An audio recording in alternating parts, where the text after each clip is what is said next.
Bismillahirrahmanirrahim. Assalamualaikum warahmatullahi wabarakatuh. Baik teman-teman satu hobi, saya akan menerangkan misteri nutrisi ya. Ini bahasa saya saja sebetulnya, misteri nutrisi. Isinya penguraian tentang bagaimana mengaplikasikan nutrisi dan sedikit tentang bahasan nutrisi, terutama nutrisi abemik ya. Ini kalau abemik pasti terdiri dari A dan B ya.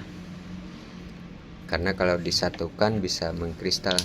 Ini supaya mudah ngambilnya, saya ambil sebagian dulu, nanti dimasukkan lagi sisanya.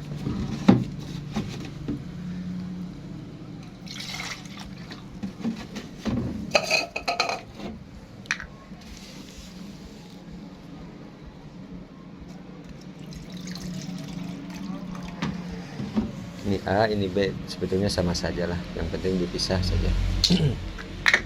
Terus apa lagi? Oh iya, air ya, air bakunya. Lupa saya belum nyiapkan. Saya pakai air sumur yang ada. Kalau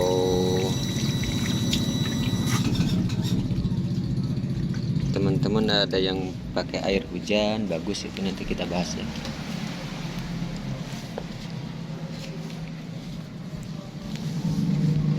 Air nutrisi, air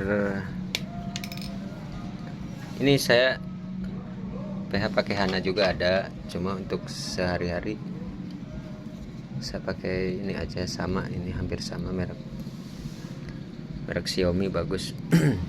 Bagus sih, cuma tidak bisa kalibrasi ini, kalau sudah rusak. Air baku di tempat saya 210 air bakunya ya. Ini air baku semakin rendah ppm semakin bagus. Misalkan kalau air hujan itu bisa 0 ppm. 0 ppm air hujan itu bisa 0 ppm. Jadi air baku semakin rendah semakin bagus. Mengapa semakin rendah semakin bagus? Karena begini ya. Nanti kalau kita masukkan ini nutrisi abemik, pekatan abemik itu ke air baku, misalkan kita mau di 1000 ppm ya. Mau di 1000 ppm. Nah, ini yang 200 ini kan 210 ya. Yang 210-nya tidak terukur itu. Tidak terukur kandungannya apa saja. Jadi kalau kita ngasih 1000 ppm 800 yang sudah terukur, dalam arti kandungan-kandungan tertentu yang sudah ditentukan dari abemik, dari pekatan abemik. Yang 200 yang tidak terukur, yang ada di air baku. yang ada di air bakunya. Terus ada pertanyaan, apakah ngasih nutrisi itu mesti, misalkan kita mau ppm 1000 dikurangi, dipotong air baku, tidak usah dipotong. Jadi kalau ppm 1000 nutrisi itu abemik berikut air baku, ya. Baik, kita contohkan ya supaya lebih jelas. Ini misalkan ambil 12 mili ya, 12 mili full larutan A, 12 mili ke air 1 liter, ini pas.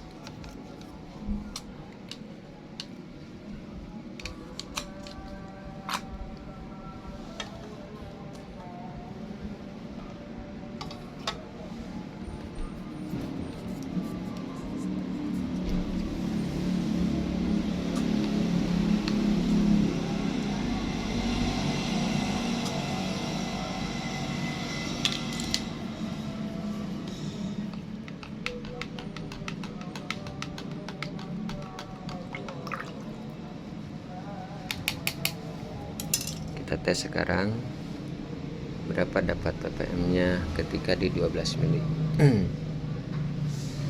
12 mili dapat ppm, ini gelap ya, mana ya, 1115.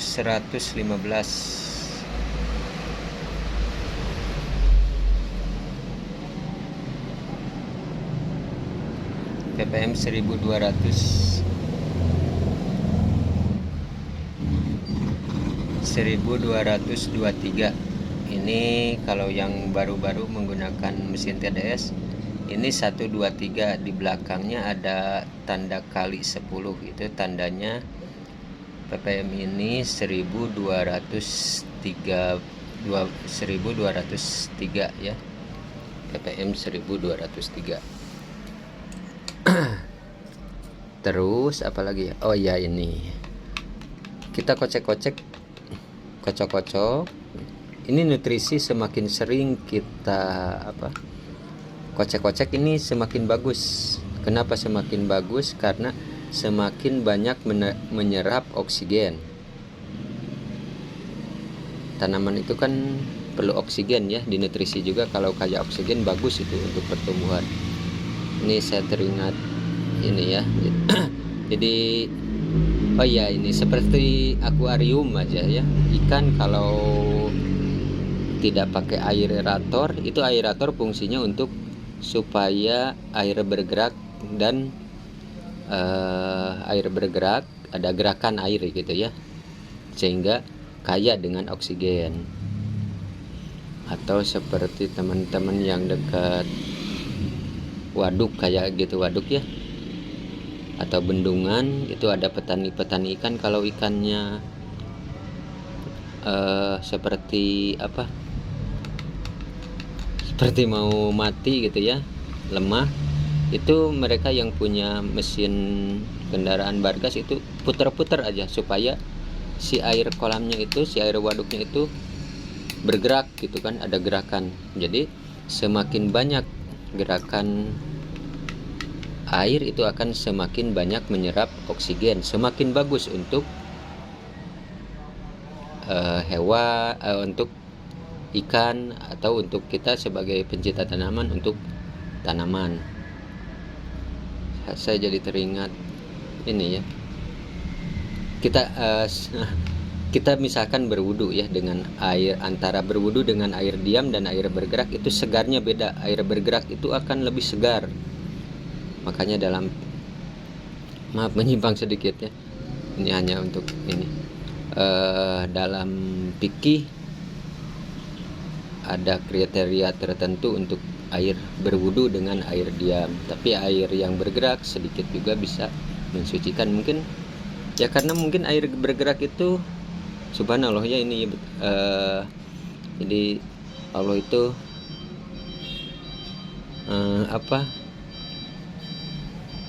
mengasih syariat itu sesuai kebutuhan manusia gitu kan. Wudu itu dengan usahakan dengan banyak, dengan air bergerak, karena begitu air semakin bergerak semakin banyak kandungan oksigen.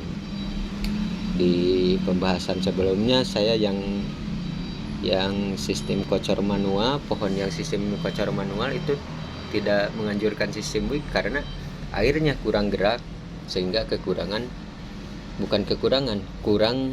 kaya dengan oksigen. Berbeda dengan sistem timer. Itu kalau sistem timer yang seperti ini kan, maaf ya, supaya lebih ini.